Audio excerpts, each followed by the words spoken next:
Poutine. Alors, en attendant, Jean-Louis Bourlange, on en est au stade des sanctions économiques qualifiées de massives dans le secteur de l'énergie, de la finance, des transports. Est-ce qu'elles vont avoir des effets sur Vladimir Poutine? Rappelons que les 27 n'ont pas choisi, par exemple, d'exclure la Russie, vous savez, du fameux système SWIFT, oui. Le système d'échange bancaire international. Oui. D'abord, moi, les sanctions, je crois qu'elles sont nécessaires parce qu'il n'y a aucune raison de ne pas punir les malfaiteurs, mais je ne crois pas qu'on arrête une guerre avec des sanctions. Alors, je suis incapable de détailler devant vous les sanctions qui sont bonnes, mauvaises.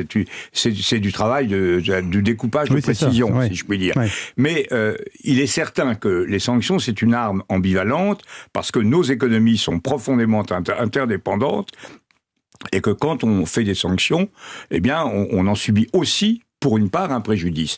Moi, je crois à l'importance des sanctions antipersonnelles. C'est-à-dire directement visées sur Vladimir Poutine, son entourage, les oligarques. Et je crois qu'il faut aller très loin. Par exemple, c'est pas simplement de limiter... Enfin, c'est mon opinion. Ouais. Je suis pas à la table de la discussion pour savoir exactement ce qu'il faut faire, mais... Par exemple, les villas, on a toutes ces villas splendides des oligarques, il faut les prendre. Les capitaux à la City de Londres. Je suis toujours étonné. Oui, les capitaux, bien sûr. Enfin, les capacités de voyage, les capacités, les propriétés de tous ces gens doivent être pris. Puis je suis toujours étonné qu'il y ait une espèce d'immunité accordée au chef suprême.